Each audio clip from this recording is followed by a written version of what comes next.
What's good, Black Star Podcast? Welcome back to the channel. It's your boy Jared. Y'all, today we're going to be looking at a video from High ATL, and this is another interview from Angela Stanton. Now, apparently, as we all can agree, Project 2025 was not a part of Trump's campaign. I want you to hear from a black woman. Listen to this.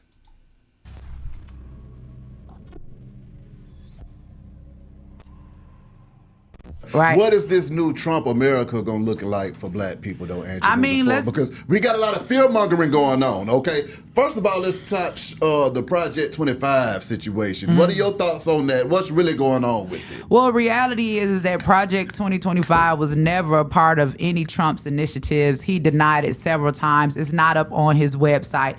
That's something that was fear mongering, just like them trying to convince black women that if they don't vote for abortion, that they're gonna die because of maternal health crisis. Like, it's all fear mongering. But what Trump does have is Project 47, Agenda 47, which people hadn't looked into. He has the platinum plan, right? We ain't forgot about that. Wait a minute, remove it. The platinum plan? It never went anywhere. Remember, he didn't lose the election. All of this stuff is still on the table. Okay. Not only that, let's talk about the fact that this man wants to make sure that men are removed from women's sports bathrooms, getting rid of gender ideology in these schools with our kids. I'm gonna tell you something. I'm gonna tell you something, man. Listen, at the end of the day, y'all know I have a child that identifies as transgender. And I, raising my 3 sons and my daughter being the youngest, and there were times that we lived in a 2-bedroom apartment, 1 bath. Yeah. My daughter, even having to share a bathroom, her brothers has never been exposed to their penis. Mm-hmm. Okay? It's just, she always had her own privacy, even in sharing in that space. Exactly. And you were telling me that we are living in a day and age now where we got to send our daughters to private school, to be exposed, you understand, to something that we protect them from.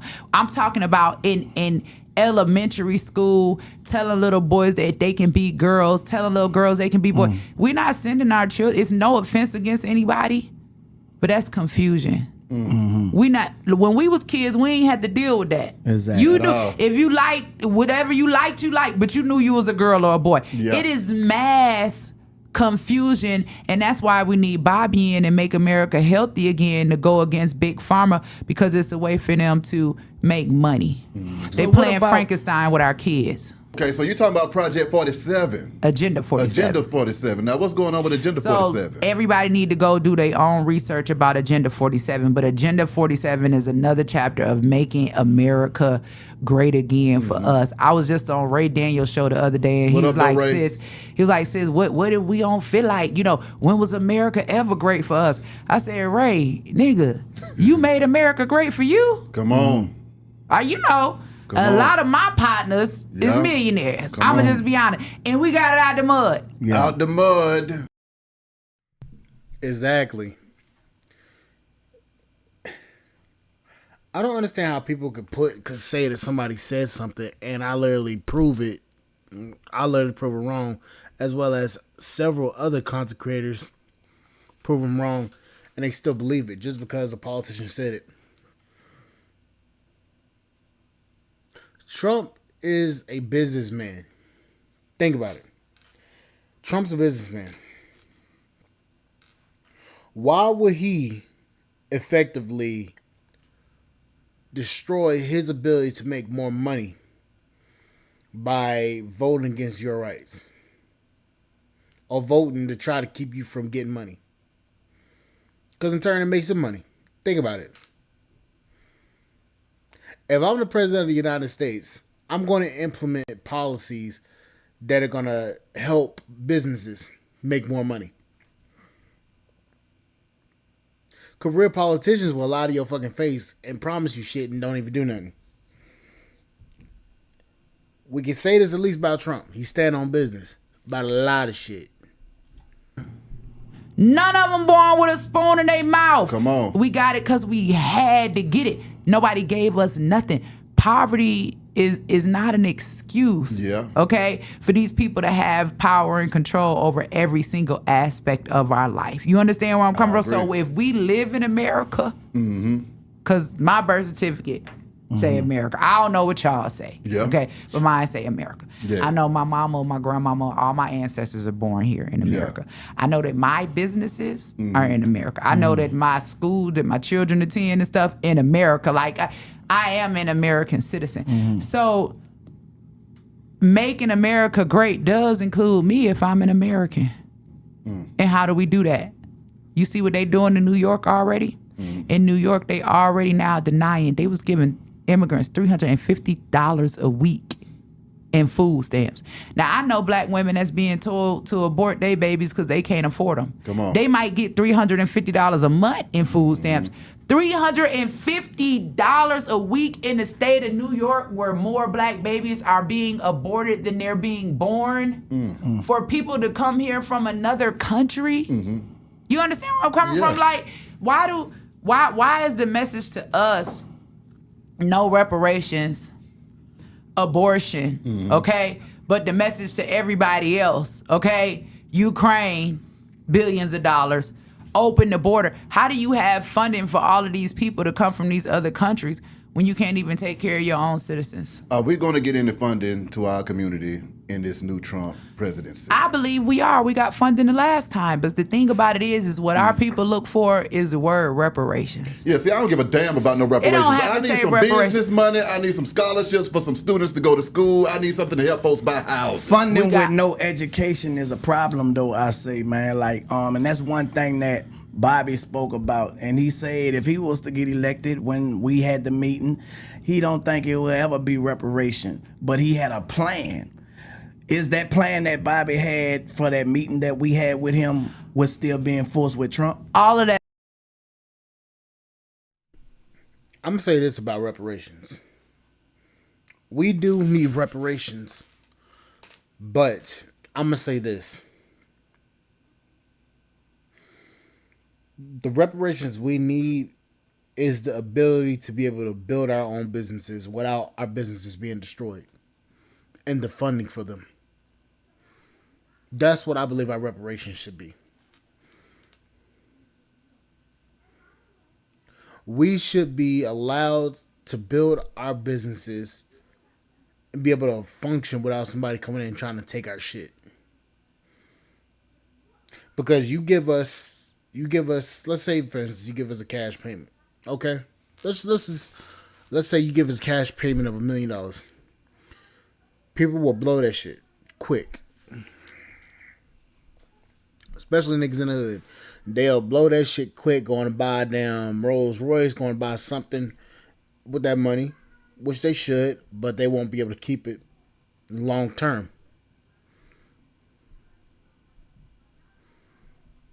It'll go right back to the government, then we'll be having the same conversation again about reparations.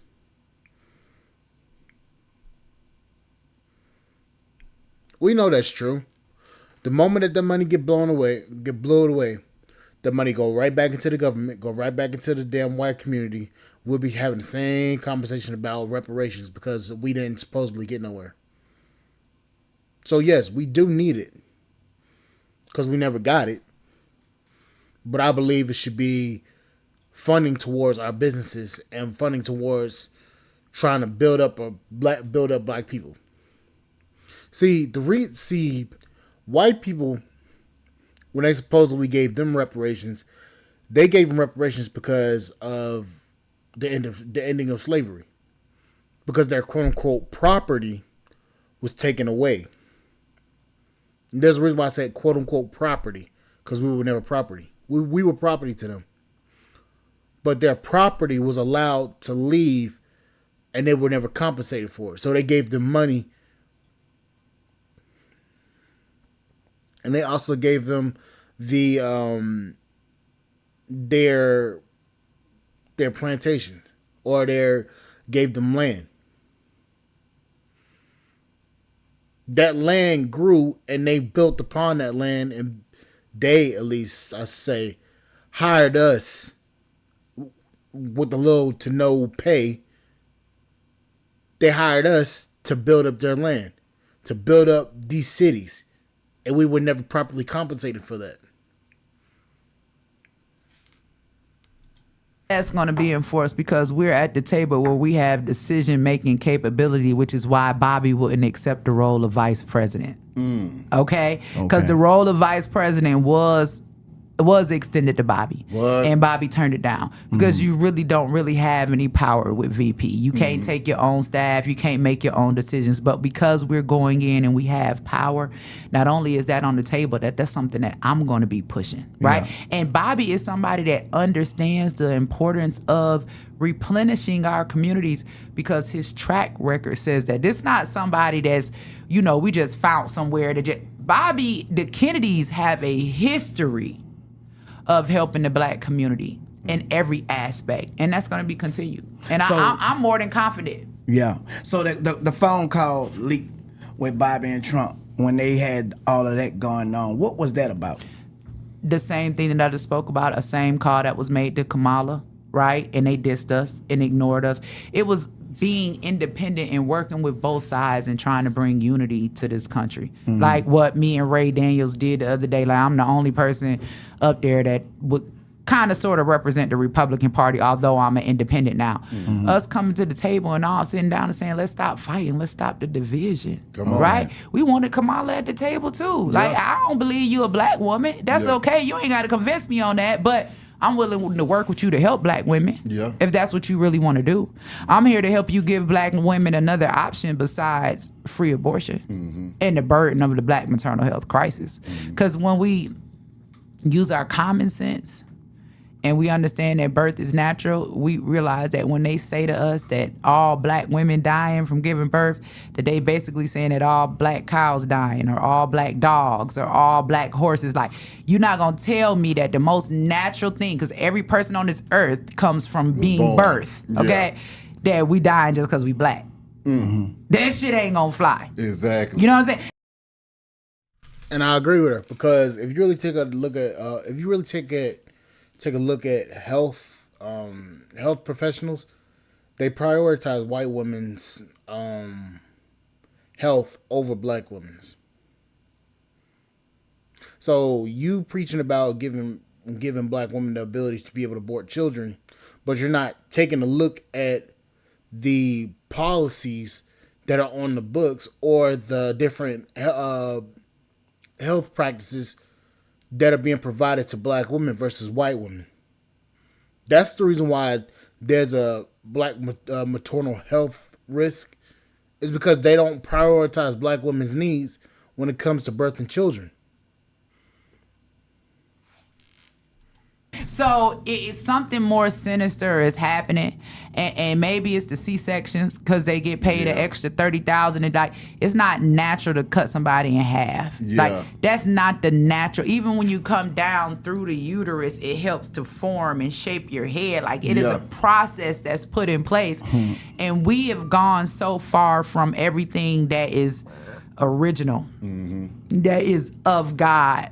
We're living in an era right now of man's creation and man's doing, and I think that that's dangerous. Angie House, you speak a lot about Angie House, and I see that you're very passionate when it comes to these women and these kids. Where did that come from? That came from my own personal story. Going to prison, giving birth to my daughter chained to a bed with a sheriff watching, and of course Trump changed the law on that, made it illegal for them to do that. Them taking my baby from me after she was 24 hours old, and then me coming home to her 18 months later. And I had lost my mother and my grandmother. You know, the fathers of my children were in prison, and I ain't had nowhere to go. And I was like going from shelter to shelter, and back then they ain't have band the box, so when nobody give me a job, I couldn't get no welfare, I couldn't get Section 8, so it was a real hard time for me, but I survived. And I'm very successful today. And because of that, and my pro-life fight, I had been involved in the pro-life fight for about 15 years. And then when Roe v. Wade overturned, I said, you know what? A lot of my sisters on the other side is right. Y'all only care until the baby is born. And then after the baby is born, y'all don't care. And I said, I'm tired of hearing that too. So I said, I'm going to step out of the argument side and get over in the solution side. So Auntie Angie's House was created to provide a solution to the black maternal health crisis, to give women who want to keep their babies an option to be able to keep your baby. Like if you can go to Planned Parenthood to get rid of the baby, why you can't come to Auntie Angie's house to keep the baby? You know what I'm saying? And also, we were all on this Black Lives Matter movement, and God had revealed to me that Black life begins in the womb. Mm-hmm. So if Black lives really matter, like then that mean that we got to protect Black life. And it's just knowing the education behind Planned Parenthood and Margaret Sanger and Title X funding, working with Bobby, understanding the complex nature of this medical apartheid, working with Trump, understanding a lot of these agendas, including the depopulation agenda, and just to my community going hard no matter how much they beat me up about it, for us to understand that if it is a depopulation agenda, y'all got to know that we the first ones to go. Angela, you go viral a lot for a lot of altercations and getting in combat fighting on social media. Why do that happen all the time with Angie? You're gonna have a good fight on Instagram with Angie, you know, and because I'm the only one bold enough to say what need to be said. Yeah. Okay. I'm the only one bold enough to say what need to be said and stand on that. Yeah. Come on now. You know what I'm saying? Because a lot of people gonna say it, but they ain't gonna stand on it. I'm gonna stand on it. It's gonna be factual. I'm gonna give it to them in a common sense way. And I go viral a lot because, believe it or not, it is a lot of people that agree with me. Oh, yeah. And even the ones that don't agree with me, once you hear me and you use your common sense, you be like, well, now, wait a minute now. Now, Ann on to something now. Now, wait a minute now. Hold on. So, and I mean, what do we have to lose? We got 4 years, okay, of another Trump presidency. It ain't nothing, the average man could do about it. We couldn't do nothing about Kamala and Joe. Mm-hmm. We've experienced a Trump presidency, and we've experienced a Kamala and Joe presidency. The Trump presidency, what tugged at us was the emotion, because it was the Black Lives Matter and all of that stuff. Mm-hmm. But when we talk about the economy and how we was living, just for real, like, I keep saying it, like, everybody, all my homegirls, they was getting mommy makeovers, BBLs, all my homeboys had Hellcats, Scat Packs, everybody was opening businesses, like, Black people were up. I remember 21 Savage party during COVID, where they talking about everybody have a mask and businesses shut down. Man, 21. Had a Gucci mask. What? Come on. So, I mean, I just looked at how being old enough to pay attention now, because when we was younger, we ain't pay attention to politics. Now we paying attention. We can feel them. That's something unique about that, because I remember back when Trump got elected in, and like 2017, like when Trump first got inaugurated in, like 2017, it was black people driving Hellcats. People was able to afford to go to Dodge and go get a Hellcat, go get trucks. I had my pickup truck when I had turned 20. I had turned 20. I had a F-150, and I was able to afford it. Then when Joe got in and COVID hit and everything like that, everything went downhill from there. Like, my cost of living went up, but my quality of living went down. I had an F-150. Then I went down to a Ford Escape.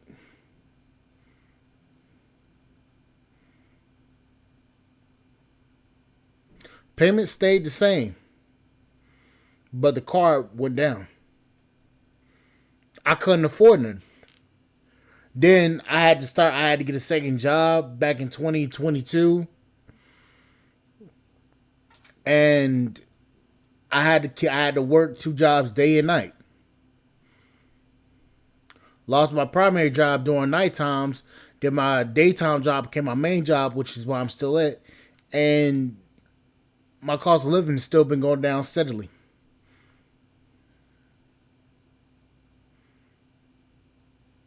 Yeah, Trump got voted out because of the whole George Floyd situation that happened with Derek Chauvin. And tensions was up. That happened, and then the way that everything had went down, everybody was tired of this shit.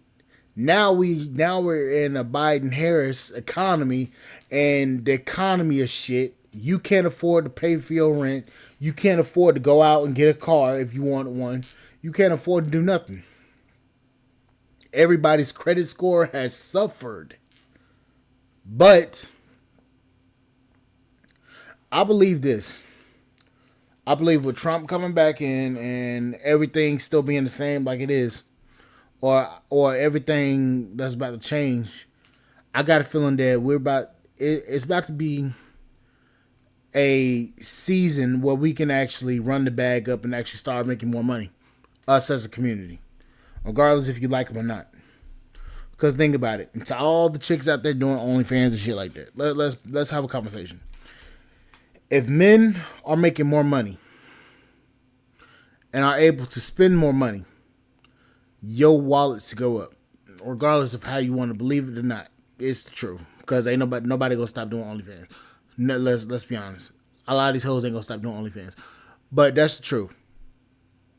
Men's wallets get fatter, your wallets get fatter. Simple way to look at it.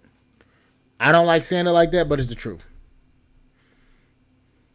But anyways, guys, like, share, subscribe, channel, support the podcast, and spot.com. I will catch you guys on the flip side, and thank you guys for listening. Bye, guys.